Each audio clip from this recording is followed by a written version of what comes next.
Hey, what's up, guys? Jake here, another episode of Jake's Takes featuring Will Ortiz and Steve Arias. Today, we'll be going over a couple songs that we were given the opportunity to listen to and give our opinions. A little roundtable, nothing too crazy, but let's get right into it. Will, how you doing, man?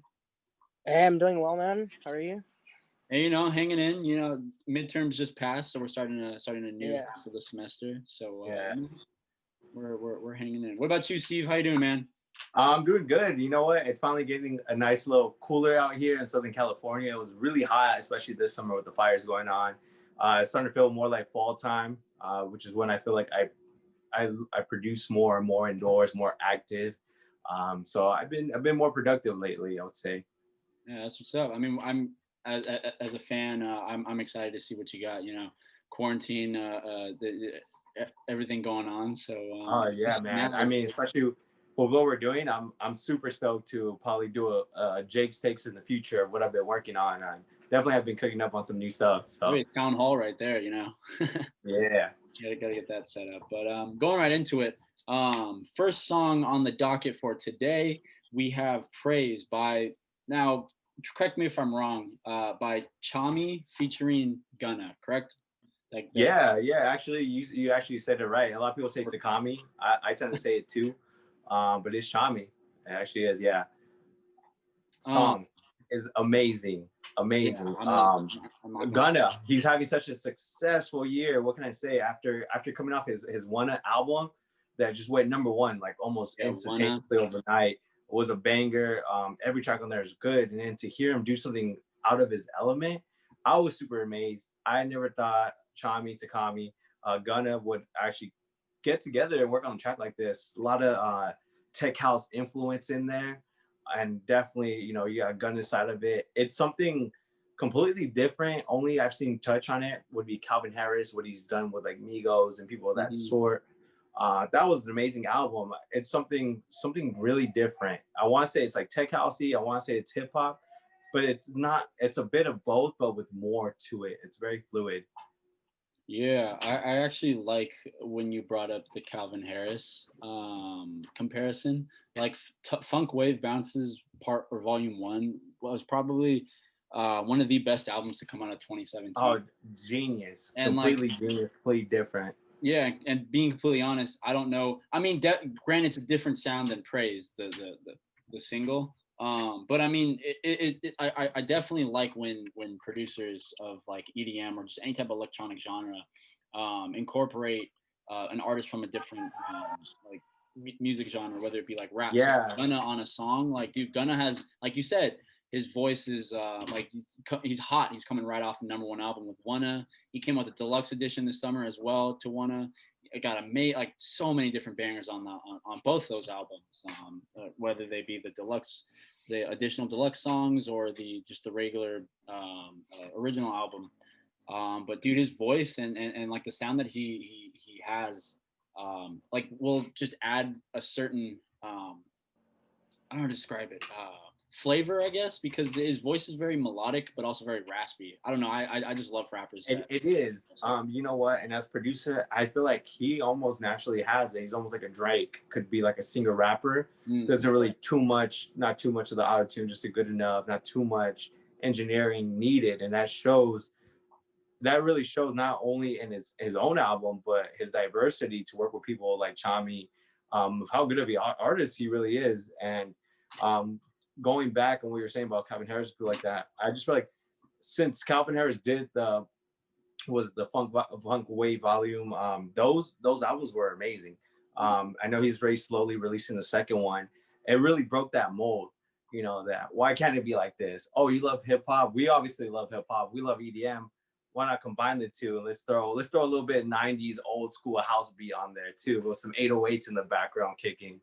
I think it's amazing. It's diverse. It's definitely led up to this in 2020 for sure. Coming from the 90s to 2000 to 2010s, where it's EDM, and now we have 2020, where you have the perfect blend of both. Yes, sir. Yeah, I mean, damn. For coming from a producer, you perfectly encapsulated everything. But yeah, I mean, it's just like as much as it's common, it's also not very common. You know, like when you get a hip hop artist to collab with like an electronic producer. I mean, we see it a lot with Juice World, and Juice World, like him and Marshmello, they have a couple songs together.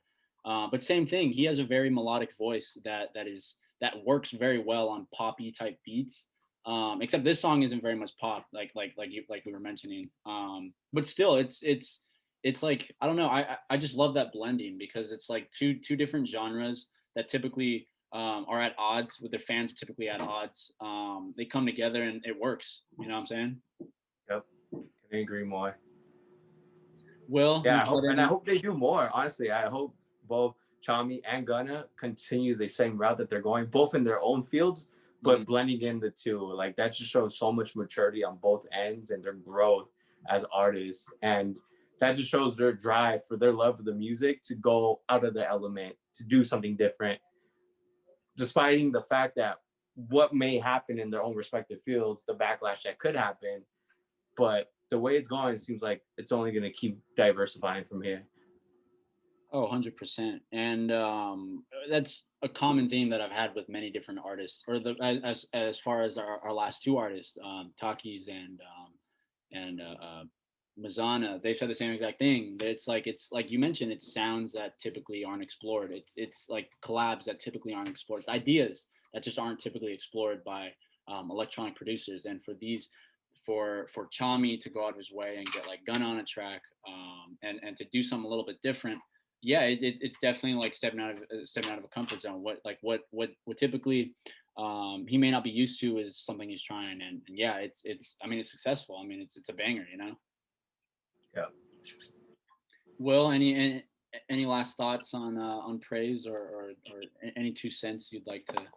No, I definitely agree with you guys. I think nowadays, in like the current scene, it's very commonplace for like different types of artists. Like it doesn't matter like what genre you produce, or like people are now like very experimental with their work and definitely trying to jump genres, try new things. Yeah. Yeah, it seems like everything's already been done, and to mix yeah, stuff up. like an example for a DJ like incorporating rap and like other genres, like other sounds into his work is Steve Aoki. Mm-hmm. He's been working with like a lot of rap artists in the last couple of years with his own work and collabs. Yeah, it's true. And there's like a certain energy of that rap music embodies that would just that complements like EDM and just electronic music. Like rap music is very rock star. It's essentially I've come to the realization that rap is just our modern day rock stars. Like rappers are just our modern day rock stars. Same exact energy, same exact like anti-government, anti-establishment, and just same exact like acceptance from the society. That why would you not want to add these artists and these musicians to a song, to like I guess you'd say vamp up the energy, you know what I'm saying? Give it added life, or like just sprinkle a little sauce right on top. And yeah, I mean it ties it all together, you know. Yeah, absolutely. All right. Our second thing we're supposed to look at, our second album that we're looking at today is Bangers 6.zip. That is by Griz, and he's got a couple collabs on there. He's got first song No Doubt with Jauz, second song Juicy with Blunts and Blondes, and then his final song Brain Fuzz that only incorporates Griz. But I mean, hey, any thoughts on this, you guys? Any initial reactions? For me, I feel like definitely on the Griz, because I feel when I hear a lot of his music, it's very heavily hip hop based. A lot of 808s, a lot of hard trap elements going into that, from the snares to the hats. This one was a little different. I can see why he named it Bangers, because it is more on the web side, the more wonky dubstep. It was definitely a little different. Going off on the Griz Bangers EP. Now I went in with the mindset of Grizztronics. That song, when I heard it early on, late January, was like, this is the song of the year. I knew it right away. When I first heard it, this is the song. It had those elements that I was used to, those trappy elements, was still like heavy dubstep, well bass lines. It was a mix, you know. And I guess that's where the subtronics comes in. Now, I came in with the same anticipation when I went into the Griz EP Bangers album EP.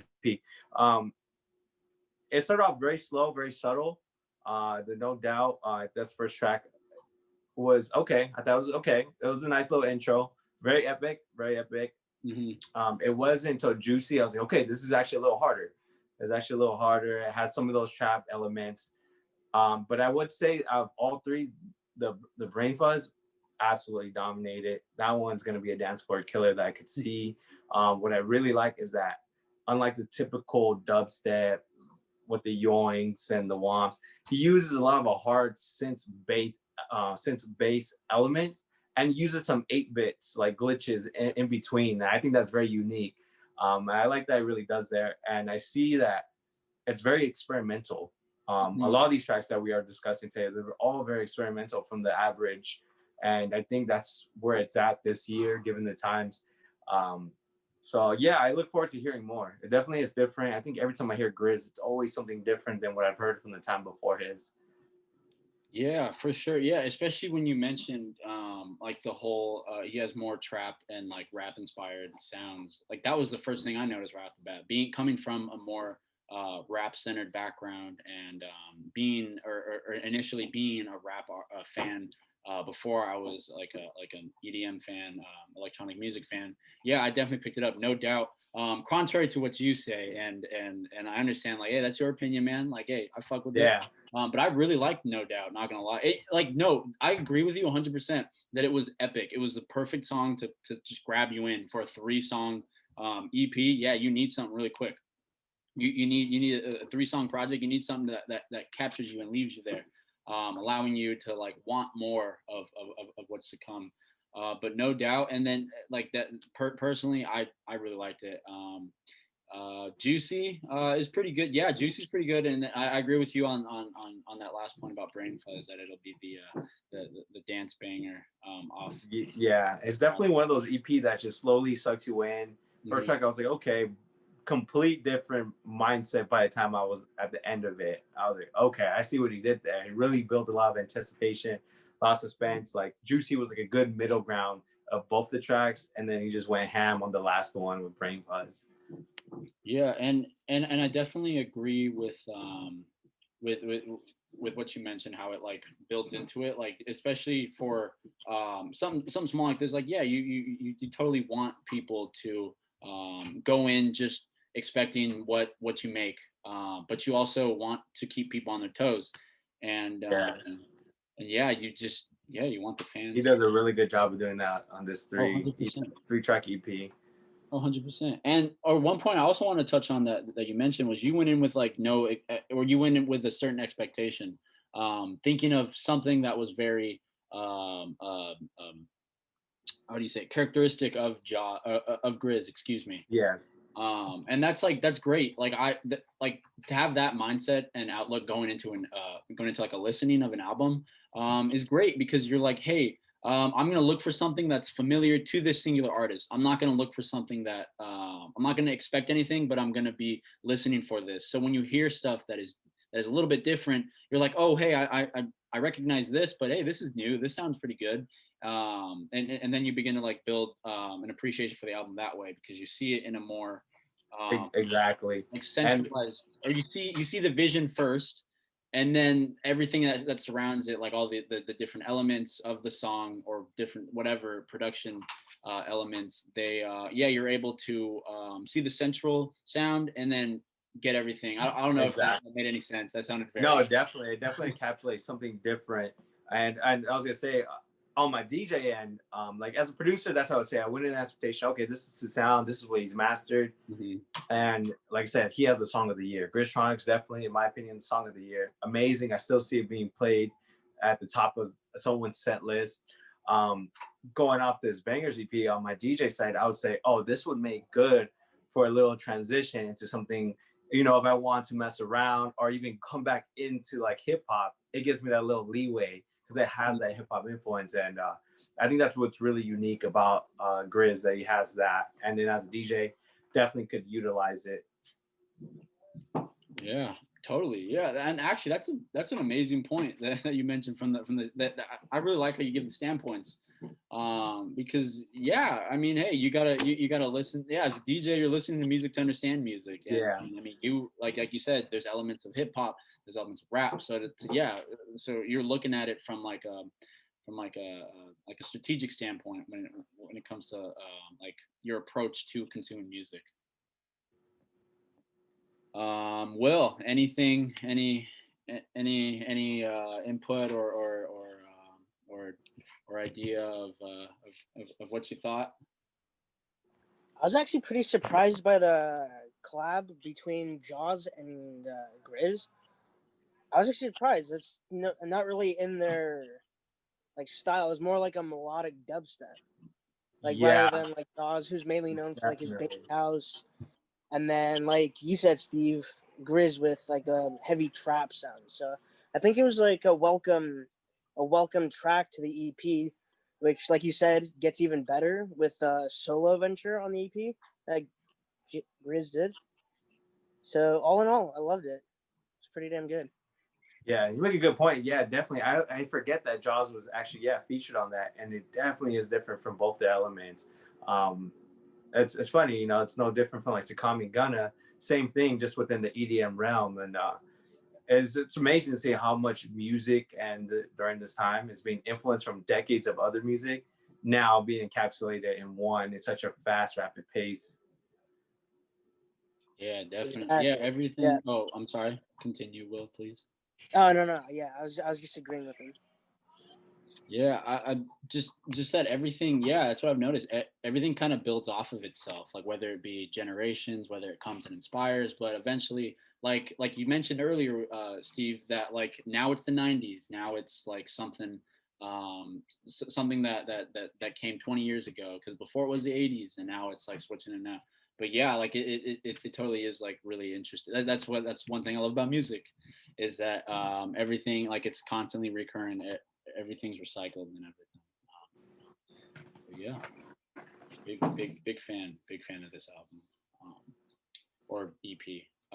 Okay, next song, second to last song, we have "Bad Acid" by Getter. Right off the bat, I'm just gonna give my initial opinion. It was very different. I'm not gonna lie, and I went in with a very Yeah. unbiased standpoint. But even then, I was taken aback. Yeah, very experimental, I would say. Mm-hmm. Definitely something different from used to Getter, and just the sound in general. Um, as far as Getter, I got to give it up to him. He's done a lot. I know he's a strong um, advocate about mental health, mental awareness, and I know it's something that's affected him as an artist, and affects a lot of artists. It's just it takes a lot of strength for them to actually come out and say it. You know, they got a rep to protect, and that makes a lot of sense. With Getter, you know, I love to see him that he's out making music, even if it is experimental. The fact that he's out still doing his thing, and it's just like, you know what, I'm not here to please anybody. I'm just gonna make the music I want to put out, and then this is it. And I feel like Badass was definitely one of those tracks. Mm-hmm. Yeah, 100%. Especially at a time like right now when we're given the opportunity to put ourselves first, to like look at our own mental health and to really, I mean, yeah, that's kind of like a stretch a little bit in a way, but I mean, hey, he's putting out stuff that, like you said, doesn't care what anyone else thinks. It's experimental. It's experimental. It is what it is, and yeah, you don't want to do something to please other people, even if it is selling. So I mean, hey, like this was, I'm not gonna lie, it was a pretty good song.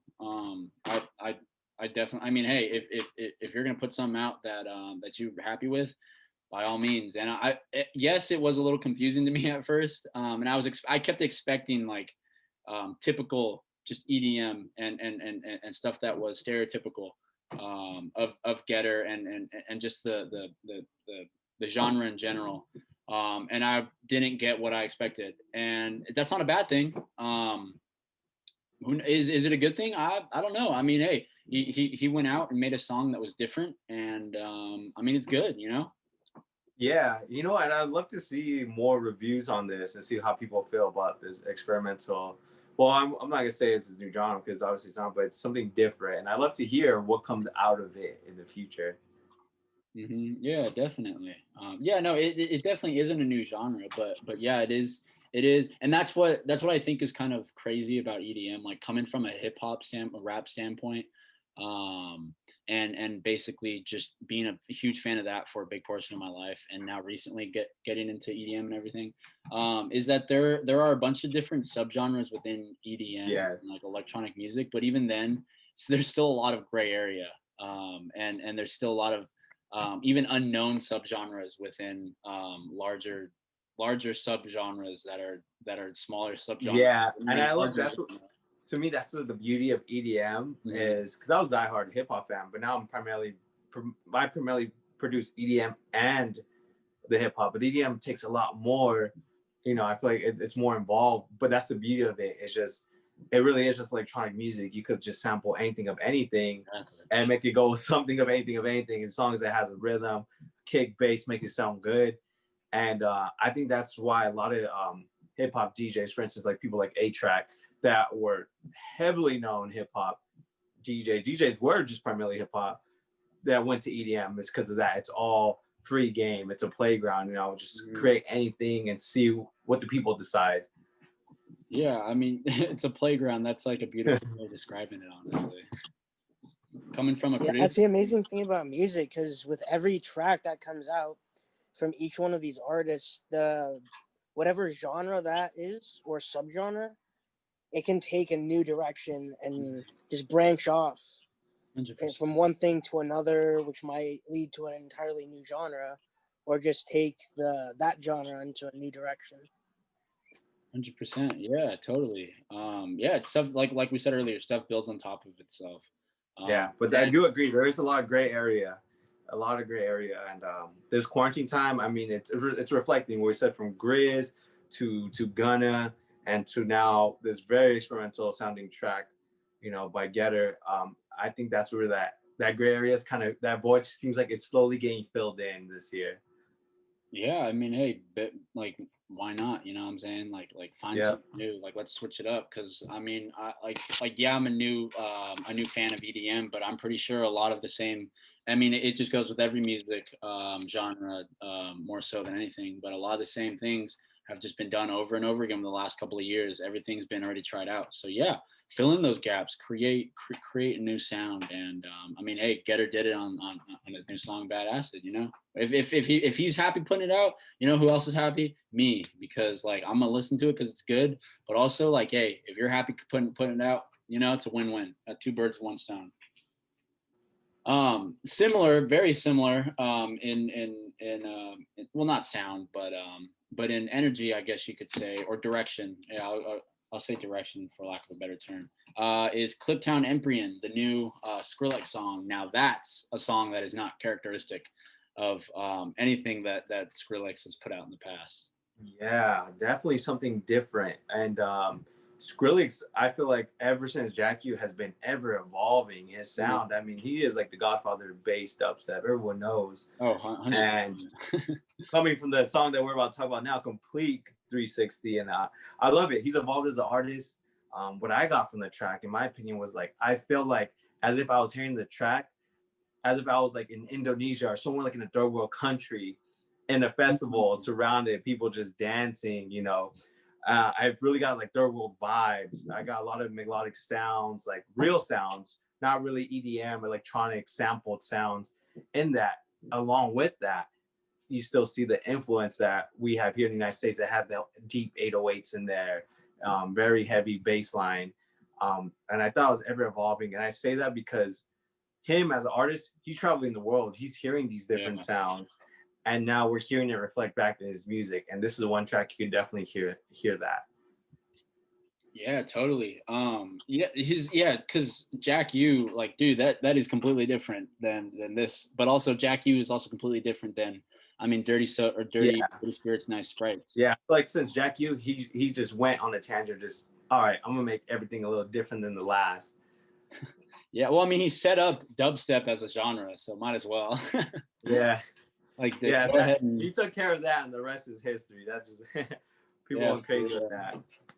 Yeah, and honestly, I mean, hey, we even have Skrillex producing a Kanye West song, or Kanye West, FK Twigs, Ty Dolla $ign song, and even going on to help produce Ty Dolla $ign's new album. You know. Speaking of that, Ego Death, amazing song. Yeah, I thought it was really good on both ends. I could hear the influence of Kanye's in there with the 808 bass line starting off, and the drop, the heavy house, tech house, whatever genre type of house you want to call it. It's such a dance floor banger, and I could tell Skrillex all over that. That one's very clear. I mean, not only as artists, but you could hear it in the production on both ends of the artists that created the song. I thought that one's amazing. Still definitely one of my top tracks of this year that I'm still playing on repeat. I'm going to be very honest. When I first heard that track, I heard it back in February, and I heard it as a leak, and it had no indication of being a produced by Skrillex track. So when it came out under Skrillex, I was like, holy shit, that's insane. I was like, this doesn't sound like what I know Skrillex to be. So yeah. That song is really good. And like, I mean, it talks about ego death, you know what I'm saying? But even then, like, it's like, yeah, it's not something that, and it's a different vibe than Kliptown Empyrean, you know? Like, you come out with the song one or the same year, and then be like not polar opposites, but that don't have any parallels to excuse me, I just hit a plate on my desk, but that have polar that aren't parallel to each other. Yeah. Yeah, I mean, it was a pleasure speaking to all these tracks. All of them are definitely very, I would say, just very diverse. A lot of experimentation going on in this episode, this podcast. It was like, I think we really honed in on that, and I thought that was amazing. It really took me back a second when I heard all these tracks previously to the podcast, and I was like, wow, like, these artists really are exploring their different realms. It wasn't like this 10 years ago. No, and I actually was going to touch on that, like coming to a close and everything. How like in a way, like subconsciously, our theme for today was like going out and doing whatever makes you happy as a producer / artist. And we have a bunch of different things or tracks we went over, short albums we went over today.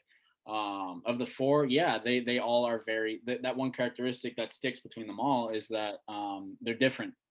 And I mean, I'm glad we were able to speak to you, Steve, from a producer / DJ standpoint, and give us like a technical a view of it. I mean, it was very interesting, and I mean, hey, that I did not realize the whole theme, our overall theme today, had music. But I mean, hey, shout out to you, Steve, for picking up on that now. But yeah, Will, any final thoughts before we close it out for today? No, I think we've covered everything. Yeah. I mean, hey, I just want to give a quick shout out to you guys. Thank you, Will, for coming on. Thank you, Steve, for coming on. Appreciate it. Of course, thank you. Yeah, of course. Appreciate the input. Yeah, thank you. Thank you guys at On The Rise Music. Always a pleasure. Yeah, of course. Don't forget to listen to Steve's music. And don't forget to follow him on Instagram. That is at DJ Steve Arias. Don't forget to follow Will on Instagram if you have not gotten the chance to. Will, you want to shout out your Instagram account? Yeah. Go ahead and give me a follow on IG at Will Steez. That's 2 E's and 3 Z's. Too bad we missed Luis, but we should have him on our next podcast. Other than that, don't forget to like, subscribe, and follow On The Rise on Instagram. Just follow them and like them on there. Don't forget to like, subscribe, and follow us on YouTube and watch our old videos. I'm going to turn on the notifications. Don't forget, we do have a new video coming out soon. If it hasn't been out yet, it's our latest interview with Muzana. Shout out to him for being a great guest, and shout out to him for going to the U of A. You know, bear down. I'm gonna milk that. Other than that, thanks for tuning in, you guys. Again, thank you, Will. Thank you, Steve. Too bad we missed Luis, but we'll have him next time. Yeah, have a great rest of your day, and I hope you enjoy the podcast. Peace out, you guys. You too. You too.